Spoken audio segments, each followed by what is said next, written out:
Aluminium का piece है, ठीक है। इसके ऊपर जो है ना एक लेयर होती है,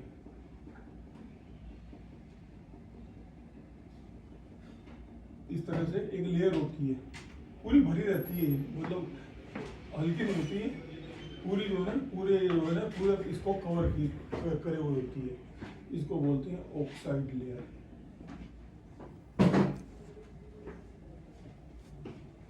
ये ऑक्साइड लेयर होती है, पूरे में भरी रहती है, ठीक है। अब यदि हम इसको, ये मोल्टन मेटल है, ठीक है, मोल्टन मेटल है, इसके अंदर इसको डिप करते हैं तो ये ऑक्साइड कहा जाएगा। सपोज हमने इसको यहाँ पर डिप कर दिया, ये डिप कर दिया, और ये मोल्टन मेटल है, ये ऑक्साइड कहा जाएगा, मेटल के अंदर चला जाएगा, मेटल के अंदर जाएगा, मेटल के अंदर ही जाएगा ना, ऊपर तो नहीं निकलेगा, ठीक है। ये ऊपर जाता है तो इसको बोलते हैं ऑक्साइड लेयर होती है, इसको बोलते हैं माइक्रो ऑक्साइड।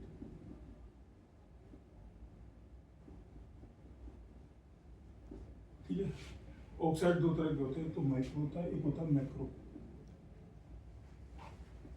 मैक्रो से छोटी फॉर्म होगी, बड़ी मैक्रो सिल्ली हो गई जैसे जो मैक्रो जो ना आँख से जो दिखाई दे ना, जो आँख से दिखाई दे उसको बोलते हैं मैक्रो। और एक होता है माइक्रो, एक होता है ग्रेन्स।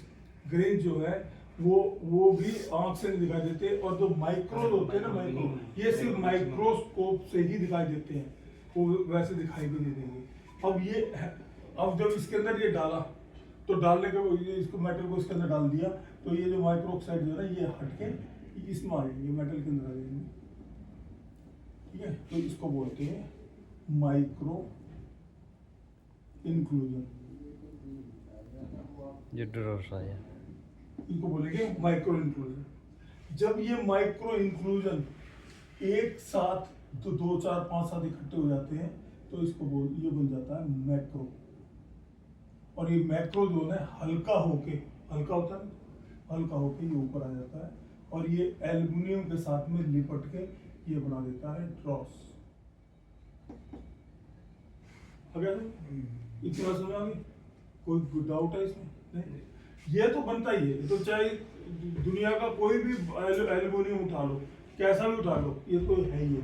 और ये जो मेटल के अंदर गया है, ये तो जैसे कि ये लगा लो कि जैसे कोई पार्ट है, उसमें धूल में रखा हुआ है, धूल के अंदर रखा हुआ कोई भी चीज जो है, तो उसके ऊपर धीरे धीरे करके धूल चिपकती है ना, धूल चिपकती है।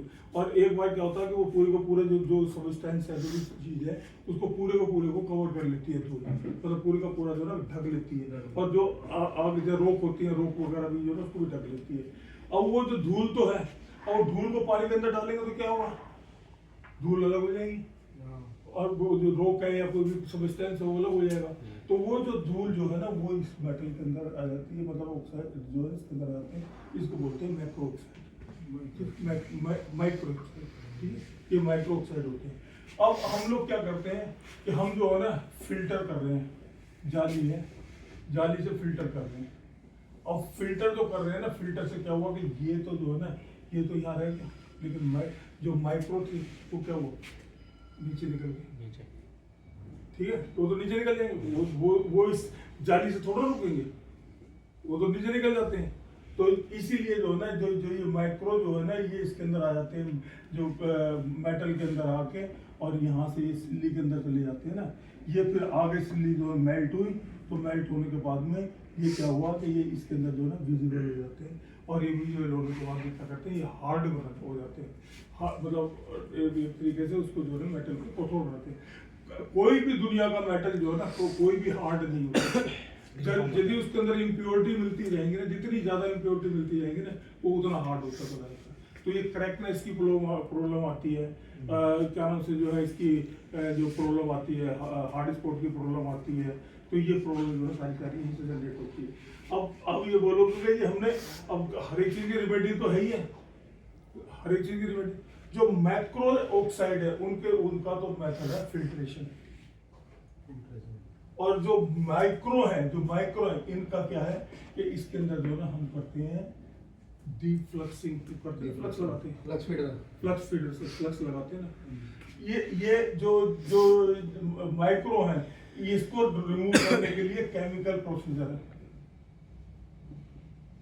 और इसको करने के लिए फिल्ट्रेशन है।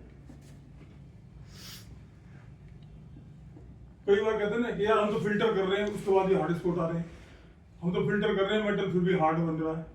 वो यही कारण है, इसलिए हार्ड बन रहा है, क्योंकि जो है माइक्रो ऑक्साइड जो है ना वो मेटल के अंदर आ रहे हैं। जैसे अब आटा है, आटा कितना भी प्योरिटी का ले लो, तुम किसी भी अच्छी से अच्छी क्वालिटी का आटा ले लो और उसके अंदर थोड़ी सी राख मिला दो, राख मिलाने के बाद में जो फूली फूली रोटी बनती थी वो थोड़ा बनेगी, जहाँ भी राख आ जाएगी वहीं वो फाड़ देगी। तो वही काम जो है यहाँ पर भी होता है।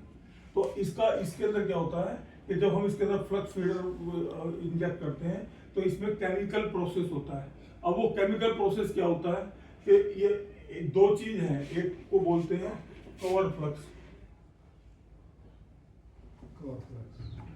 कवर मतलब ऊपर, कवर ऊपर, तो फ्लक्स का मतलब होता है अलग अलग करना, अलग फ्लक्स का मतलब होता है अलग अलग। तो ऊपर से क्या अलग हो रहा है, ये जो ऊपर जो मैक्रो आया है ना, मैक्रो आया, तो मैक्रो जो है ना, ये तो मैक्रो है, इसके साथ में जो ना ये एल्यूमिनियम चिपटा हुआ है, ये एल्यूमिनियम चिपटा हुआ है, तो ये दोनों मिलकर जो है ड्रॉस बन गया। अब इस ड्रॉस में से एल्यूमिनियम और एल्यूमिनियम ऑक्साइड को अलग अलग करने की जो क्रिया होती है उसको बोलते हैं कवर फ्लक्सिंग, और जो इसको केमिकल यूज किया जाता है उसको बोलते हैं फ्लक्स।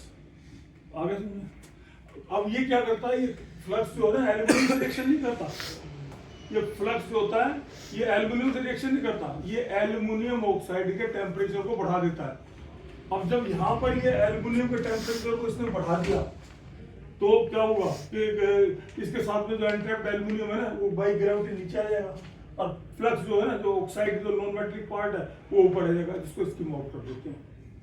आगे सुनिए, अब यदि इसी को हम जो है ना अंदर डिप करते हैं, और डिप करने के बाद में उसको हिलाते हैं, तो ऑक्साइड तो यहाँ पर भी है, माइक्रो ऑक्साइड जो है वो यहाँ पर भी है।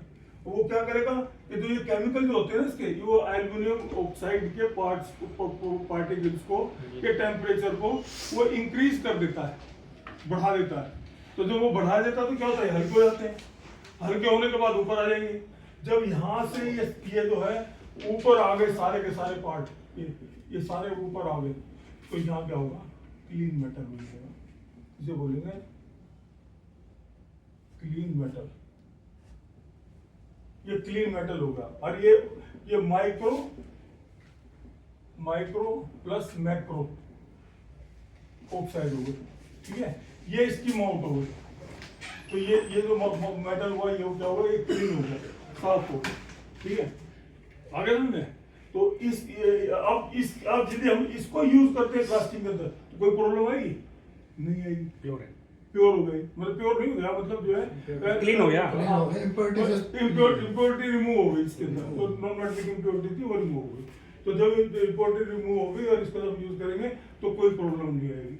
तो अब मतलब ये आज का जो भाई चैप्टर जो है इसलिए मतलब मैंने लिया है कि यदि हम कहते हैं फिल्टर कर रहे हैं, हमारे हार्ड स्पॉट भी नहीं जा रहे, ठीक है, हमारा मेटल भी सही नहीं बन रहा है, लेकिन फिल्ट्रेशन हम प्रॉपर कर रहे हैं, तो उसी का रीजन यही है कि फिल्ट्रेशन से मैक्रो अलग होंगे, माइक्रो अलग नहीं होंगे। और